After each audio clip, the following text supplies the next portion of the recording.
朋友跟我说什么什么名人他的养生之道就是早上都会吃木瓜，所以我也心血来潮去买了一颗木瓜回来。只是我发现啊，除了木瓜牛奶之外，好像我对木瓜的气味有点抗拒，所以这颗木瓜呢一直放到熟透了，我都还没有办法下手。于是就想有没有办法入菜呢？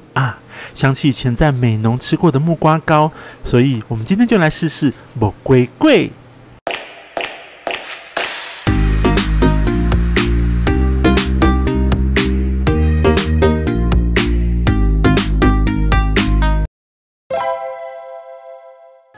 那今天我们会用2种方式，一种是用再来米纯米的方式制作，另外一种呢就是用市售的比较方便的再来米粉。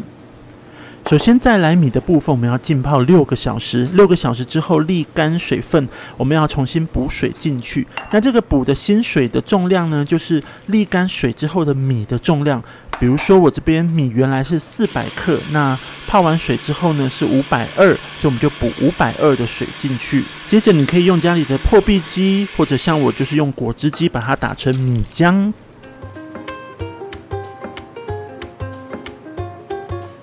木瓜的部分，因为我们要打成浆，所以呢，只要它不是那种青木瓜或者太生的木瓜呢，基本上都可以。尤其像熟透的木瓜，其实是最好的。木瓜直接打成汁呢，会有点太浓稠，所以我们必须在里面加水。好，这边我们要来讲一个比例上的问题。我试了在网络上可以找到的3种配方，那我觉得最好的配方比呢是1:4，就是米是1的话呢，那水分的话就是4。这个水分也包括木瓜，因为木瓜我们会打成浆。接下来我们要来煮木瓜浆，这边要全程小火。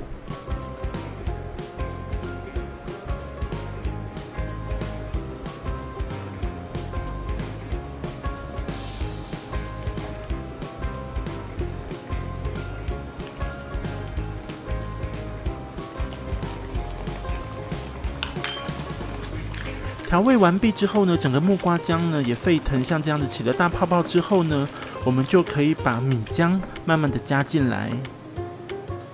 那米浆要倒进来之前呢，最好再把它搅拌一下，否则它的底部呢会有沉淀。接下来就持续以小火的方式，然后一边搅拌呢，我们要让整个浆体呢可以糊化。过程中如果有结块的情形，就用刮刀像这样子去把它化开来。好，我们在你的模具里面呢，稍微上一层沙拉油，方便之后呢能够脱模。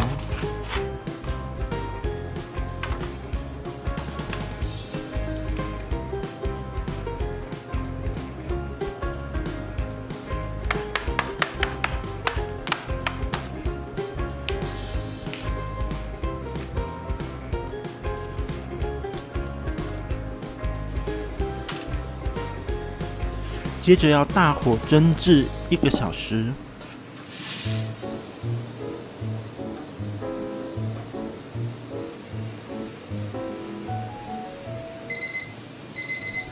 蒸好咯，哇！你们看这个色泽。那木瓜糕呢，最好是像这样子放到隔天再吃。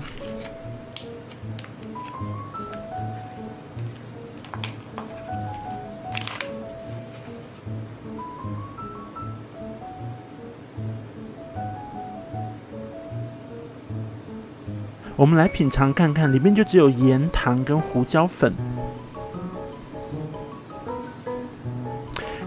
这个木瓜的清甜，还有米的香味跟胡椒的香气，我可以耶！我们来试着煎煎看。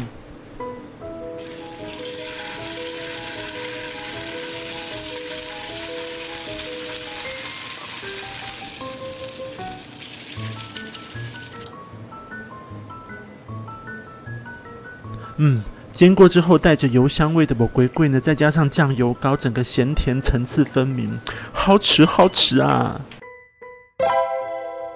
这就是那颗熟透的木瓜。接下来我们要用再来米粉来制作木龟龟，因为如果不是过年期间，再来米其实是比较不容易买得到的。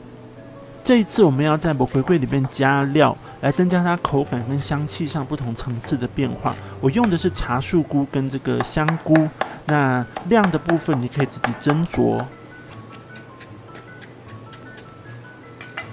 菇类的部分，通常我们都要煎过或炒过，它的香气才可以出来。那这边呢，我们等一下会放一点点的酱油去调味，让它有个咸度在。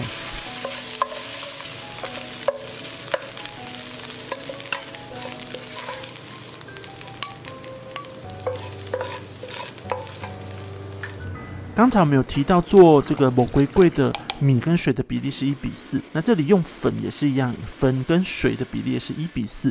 再强调一下，这个水包括木瓜本身的重量，那你可以到1:5，其实也是 OK 的。那如果是1:5，你的调味就可以稍微再重一点点。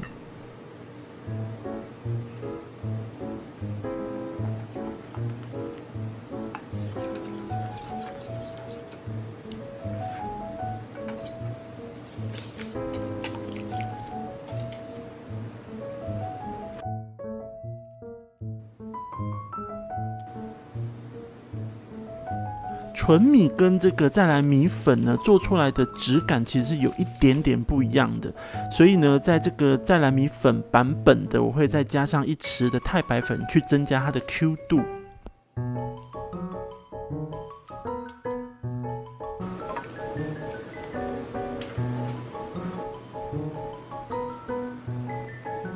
木瓜浆煮至沸腾之后呢，我们一样维持小火，然后把这个带有馅料跟调过味的米浆呢，把它倒进去，然后接着就是一边搅拌一边让它糊化。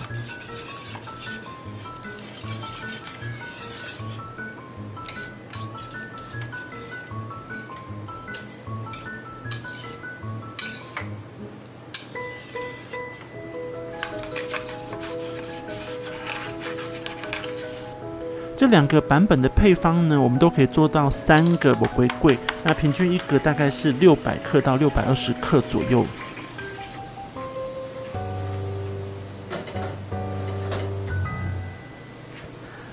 蒸制1个小时之后出炉了，哇！你看满满的馅料，我们一样忍耐到隔天好吗？或者至少等它放凉了之后再切来吃。